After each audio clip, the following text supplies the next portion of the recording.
Ochs tomorrow, day 52, but I will be coming back every week on Sundays at 1 p.m. Eastern. However, if you do want to meditate with me, I teach meditation for free on another Facebook page. It's facebook.com/groups/get superpowered. So I'd love to see you. I'm going to still be teaching meditation there every single day. So come join me on that page. We have a dedicated group that meditates every day together. So I will still be there every day, but on this page after tomorrow, only once a week on Sundays at 1 p.m. Eastern. Hi, Weenie from South Africa. Tell me where you're from. Karolina from Ireland. Hi, everyone. Hi, Marnie. Hi, beautiful people. I'm so happy to be here. Okay, so let's dive into today's teaching. So for a long time, I have noticed that people like to live their lives segregated, okay, to use the analogy of the day. And so people will say, well, that's political and that's religious and this is personal, right? So when you go to a party, people will say, let's not talk about politics and religion because people get so upset. And I understand, and I sometimes agree. However, as we grow up spiritually and as we awaken, we begin to understand that there is no separation. It's kind of like the separation between work and life. People often ask me, how do you work so hard, or how do you manage the balance between work and life? And as we evolve, we begin to see that these separations are really illusions. There is no such thing as that's politics and this is religion and this is my life and that's work. However, when we're still asleep, that makes perfect sense. It makes perfect sense when you're asleep to live a compartmentalized life because you really are in separation. What does it mean to be asleep, or what does it mean to not be on the path of consciousness or on the path of awakening?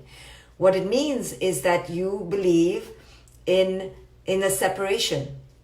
You believe that we are separate, because the I am is so strong, that because the I am is so strong, the you are is very strong. So the finger is all being pointed. And when one is asleep, one lives in separation. One lives with labels and judgment and compartmentalizations and religions and bifurcations and nations. And that is the tone of an unconscious self. That is the tone of a person who is asleep. Do you understand? So when we begin to wake up, we begin to realize that these are illusions. These separations are illusions. They don't exist. They only exist for a lazy mind, an apathetic mind, a listless mind. And I had that mind too. I fully believed in separations because I believed I was me. And the more I attached to I am, I thought I was separate from other people because I was asleep. As I began to wake up, and now because I'm on this path fully, I begin to understand that these are just illusions. So people who are on this page right now are going to hear me talk about politics and religion, and then they're going to ask me, why is she talking about politics and religion? She's a conscious parenting expert, and she should talk about only parenting. People have told me, stay in your lane. Right? And I laugh so much. I go, what lane? My lane is everything now. There is no consciousness without understanding you are everything and everything is you. In fact, the more conscious you become and the more awakened you become, everything is my lane. Everything is my business. So I am going to be talking about things that you may not agree. So if you want, leave the page because I'm not talking about only things that you want me to talk about. And I'm going to show you how they're all related. It's all one. In fact, I'm going to talk about conscious parenting through the racist lens and conscious parenting through the other lenses. It's all one. So as we awaken, we begin to understand that there is no separation, right? So there is no, oh, she's this and she's that and she keeps her hands clean. My hands are dirty. My hands are in every pie now because as you awaken, interconnection is your mantra, is your mandate, is your declaration. You see you in everything. As you awaken, the barriers begin to crumble and you see you in everybody. right? In the black man, in the black mother, in the disabled person, the person with a disability. You see you in everybody, because your heart is awakened. The barriers in your heart have come down, and there is no separation. So there is nothing anymore in my mind as political that is not personal. The political is highly personal. And the reason we have political problems, and the reason we have racism as it exists in America today, and I bring it up because it's poignantly in the news, and I can't pretend like it's not in the news. I have to talk about it. So the reason it's here is because we think that some things are not our problem. So there's a whole sect, and I'll talk about America right now, but it pertains to every one of us in every one of our lives. We go about living our lives thinking it's not our problem. You know, the mother in your PTA that has the kid with cancer, not my problem. You know, the kid who has dyslexia, not our problem. The kid who has a disability, not our problem. The kid who has parents who are divorcing, not a problem. Similarly, I'm not black, not my problem. So people literally in America right now today, those who are deluded with white supremacy, there is a whole sect who believes not my problem and that there is no problem. There is no problem. And this is where the problem begins. So let me relate it to other parts of life. When people come to me in my conferences, they will say, first line, Dr. Shefali, I am a conscious parent. Straight away in my head, my eyes are rolling up, because that is the marker of an unconscious parent. So if you're going to come to my conferences, don't say that to me. I mean, I love you, but don't say that to me. Because the marker of an unconscious parent is the parent who dares to say she's conscious. Right? So in my books, when I write my books, I throw myself under the bus all the time. And at one point, my editor said, Shefali, now they're reading your book because you're supposed to be some expert. But if you keep saying how unconscious you are, now how are they going to trust you? I said, because that shows that I am on the path. When you are on the path, all you see is your unconsciousness. All you see is your ego. That means you're awake.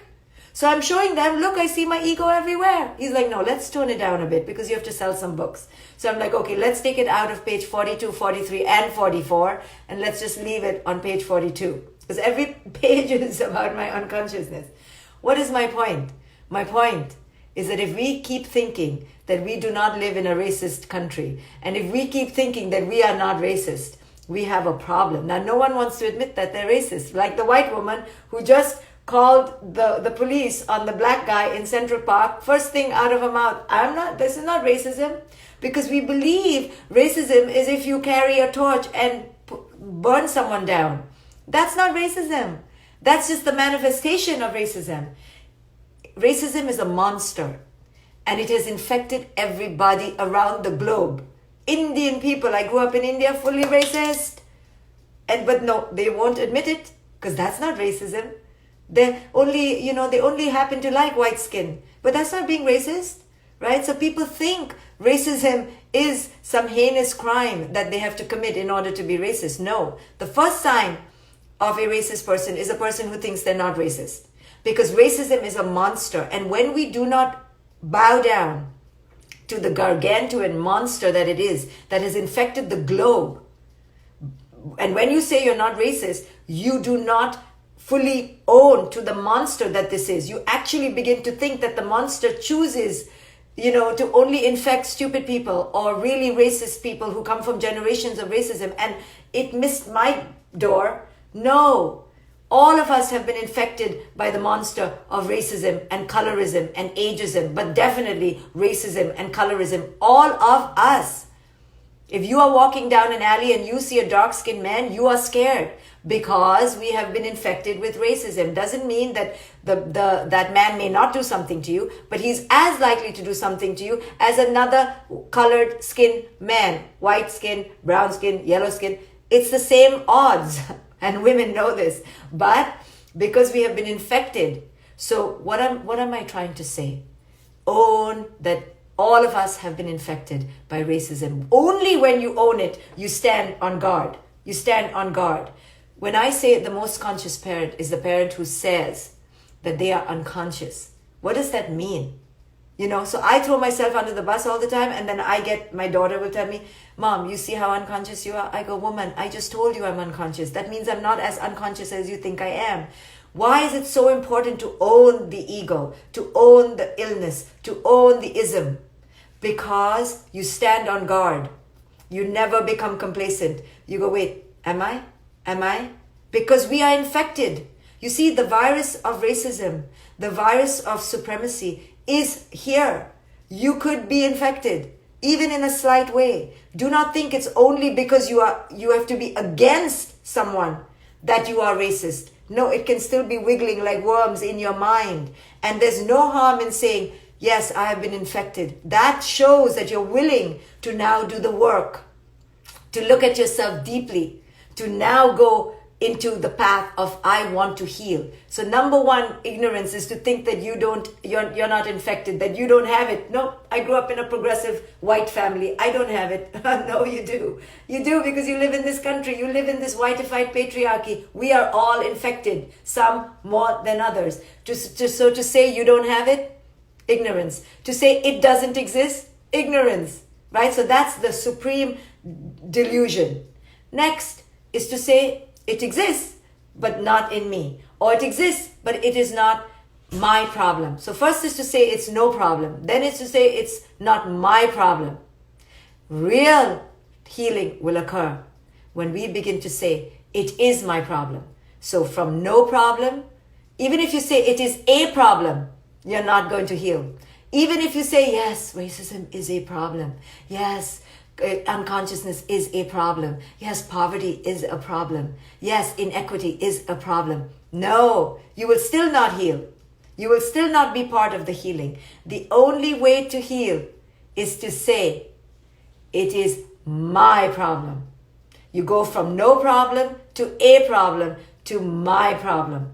And when you dare to own that this is my problem, now you stand with the black mother, and now you are on the side of the black man. Now you see the injustice, and now you're willing to say, you know what, it's my problem. It is the same my problem as if somebody came into my house and abducted my children, came into my house and stood on my throat. I feel it. I can't breathe. I can't breathe. Now when you're willing to go that deep and open your heart that big and feel it to that level, now you will not be able to sleep at night. Now your skin will crawl and you have to do something about it. Now you're part of the solution. Now you are an activist. Now you're putting your mouth where the ideology is. Now it's no more just an idea. It's not an idea. It becomes a personal problem. Now do you see how politics is not politics? It's personal. What's happening right now in America is not a problem on the outside. It's my problem. It's your problem. And until we feel it at the same level that my child is being raped, my child is being pulled over by the police, my child is being sat on, I can't breathe. I cannot breathe till I do something, and I'm part of the solution. Nothing in America will change. The reason things don't change in our own personal lives or on the grander scale is because we are in denial. We are in delusion. We are in apathy, you see. It's not affecting us. Only when things come pinch our skin, then we wake up, don't we? But that's why things stay the way they are. And that's why black people are being assaulted from what century? From what century, right? Somebody said, oh, if Martin Luther King would see this looting today, he would be appalled. Yes, he would be appalled. He'd be like, what? We're still here? We're still here? He wouldn't judge the looters. He wouldn't judge the ones who are inflamed inside. He would understand. He'd be like, I am with you. I get it. I talked about this in the 60s. And we're still here? Yes, he would be inflamed too. He would not talk as nicely as he talked then. You see, this is all related to conscious parenting. In conscious parenting, I tell parents, if your kid is a stark raving lunatic, is going crazy, is banging doors, is destroying your furniture, your kid is trying to tell you something and has no other way out. You didn't listen. What should the kid do? The kid has to break something, has to scream. I'm not condoning it, but I will not criminalize it. I will understand it. I will see it. And what is being asked right now from all of us is to see the black problem, to see the black issue, to see the black heart and go, I see you. I see your pain. I get it. I will not judge you. I understand that we have all driven you to this madness. You're not mad. You're not evil. You're not a criminal. Yes, what you're doing is against the law, but what should you do? Your hands are tied. Your throat is choked. I get it. You're exhausted. I would do the same thing. I get it. If my child was raped, I will pick up a gun and go loot somebody and go crazy too. I would. I get it. I understand your pain. See, only when we can get there. And if our president could see and understand, now we're healing, because we all say, we see you. I see you. I see you. This is what conscious parenting is about the parent seeing the child for what the child is, not getting caught up with the behavior, not criminalizing behavior, not judging behavior, understanding what's underneath is pain, is suffocation, literal suffocation. What do you want them to do? What do you want us to do? When we are in pain, this is how we react when no one listens to us. Do we not see that they are us and we are them? Now we have to stand up, and all of us have to say to our black brothers and sisters and mothers who are us, there's no separation. We see you. We have been riding on your coattails since the days of slavery. We have not thanked you. We have not honored you. We have not seen you, not validated you. This country has been built on the brunt of your back, and we repay you this way. This is how we repay you. Of course you're angry. Of course you're fed up. Of course you're tired. You don't have to fight anymore. We have to fight for you now. How much can you do? You're exhausted. Your veins have been popping in your throat because you've been screaming, and you're tired of being afraid. How afraid have you been? You don't need to do one more thing. This is not a black problem, and this is not a black solution. This has to come from the rest of us who have benefited from them and who have downtrodden them and who've been part of the subjugation. We have to wake up and go, you don't do anything anymore, my black sister and my black brother. You're tired. We have to stand up for you. This is when healing will change. It's the same as if we want to heal the earth. The same sentiment, the same outrage, the same uproar has to rise within us, the same activism, because when the earth dies, we die, right? It's the same. We cannot see the earth as separate from us. We have to see the earth as with us. Then we will heal the earth. The reason why we shit on the earth is because we think we're greater than the earth. We think we're better than animals. We think we're not animal, right? And that's why we have this discontent between man and animal, between man and earth, because man thinks that man is separate from animal and earth, and we're not. We're the same. Only when we enter into connection will we understand how we are co-creating the problem. There is no black problem anymore. There is no white problem anymore. We are all one, and until we see that, we will continue to suffer. So if the white supremacists cannot see it, let's not fight them. We don't need to fight them directly. How do we fight? We unify with those who are hurting, and we tell them, we see you, you don't have to fight alone, we are with you.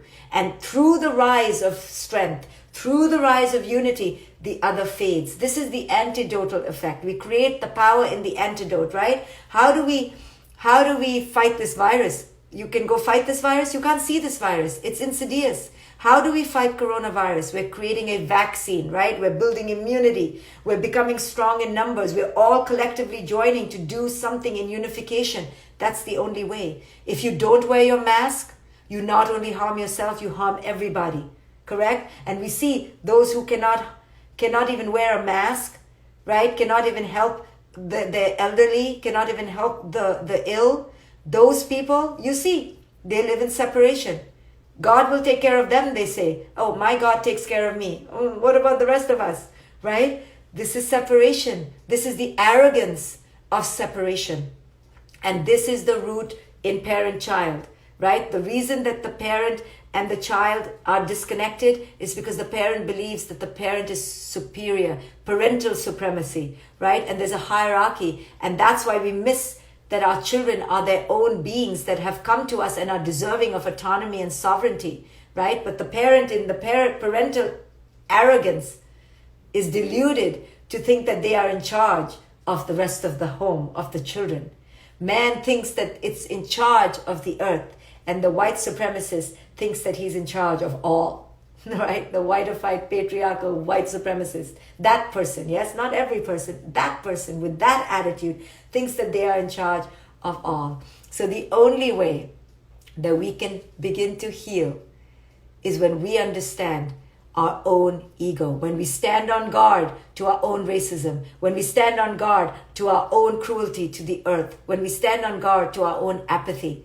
There is no harm in owning your ism, your racism, your ageism, your sexism, all of it, your capitalism, your separationism, all of it. If you don't see your own ill in your own self, you won't heal yourself, and your ill will continue. The greatest harm we can do is when we don't own our own unconsciousness. The most conscious parent is the one who tells me every day, damn, I'm really unconscious. I go, yes, you are. Join the party. Now we stand on guard. Now we're vigilant to the insidiousness of the ego. But if you're not vigilant, and you think you don't have an ego, and you think that you are not racist in a highly racist globe, you are in ignorance, and you will perpetuate the racism because of that ignorance. It is only when you see your co-creation that you are part of this ism by not speaking up. And you know what? Holding the door open to an older black woman is not being racist, okay? You're not lovely if you hold your head, if you're just decent. By having two black friends doesn't mean you're not racist. No. What does it mean to not be a racist person? It means to first own your own shadow of racism. Number two, to go into the discomfort of speaking up even though it will hurt you. I know these talks are getting me lesser followers. I don't care. I don't care. I'm not even counting. When you put yourself in the position to be poked, like they are being poked, now you're taking a stand. It is so important to take a stand. You know, I don't want to guess. You pro-Trump or not pro-Trump? I'm not saying anti-Trump. I'm just saying pro. Yes or no? I need to know. Times are too severe right now. I can't guess. I just need to know. Where do you stand? I need to know. T-shirt. I stand with whom? With whom do you stand? It doesn't mean that you're evil if you don't stand with. I just need to know. Because it's time now to take a stand. It's now time for all of us to put ourselves into a little bit of discomfort. You know, they're dying. It's time for us to be a little bit uncomfortable. It is time for us to speak up, to tell our racist parents, you know, hey, I don't agree. And as long as this continues, I cannot be part of it. At the bare minimum, say, I can't sit at this table anymore. Oh, we're talking about race. I gotta get up. At least that. You don't have to fight. You don't have to argue, but you can't sit in silence anymore. Because sitting in silence gives them the feeling that you are in agreement. You know, there's some famous saying, if you're quiet, you're part of the problem because you are agreeing. So we can't. And better still, then we can use our art. I use my big mouth to talk. If you're a painter, paint. If you're a poet, write poetry. Speak up. Let the world know where you stand. More importantly, let the black mother know that you stand with her. That you stand with her. She doesn't fight to protect her children on her own.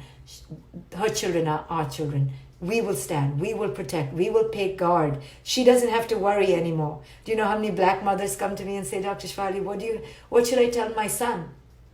Right? So I give her some cockamamie bullshit because I'm like so privileged. I go, well, you know, we can't raise him in fear.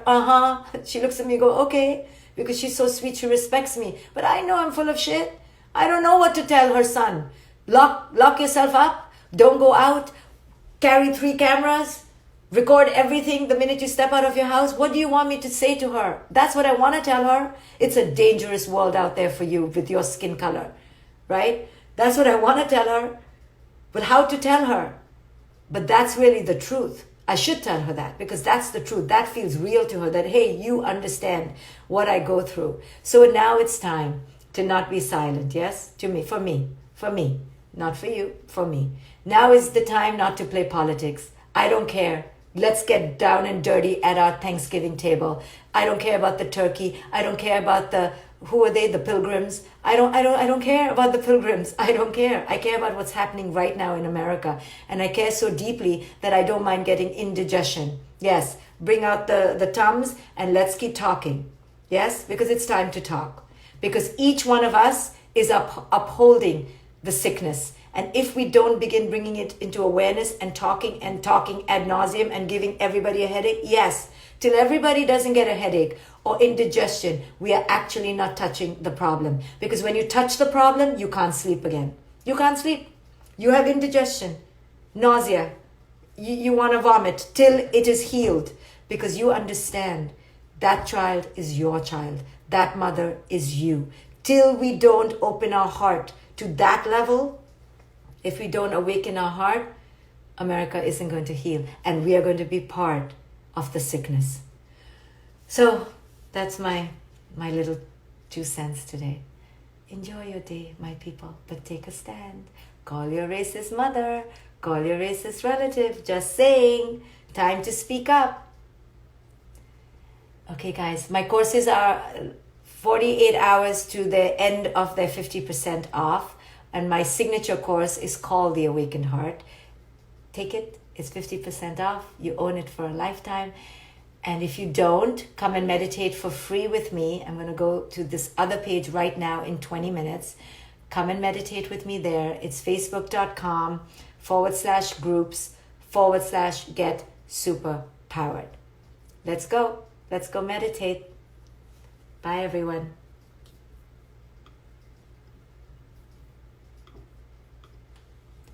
Bye, guys.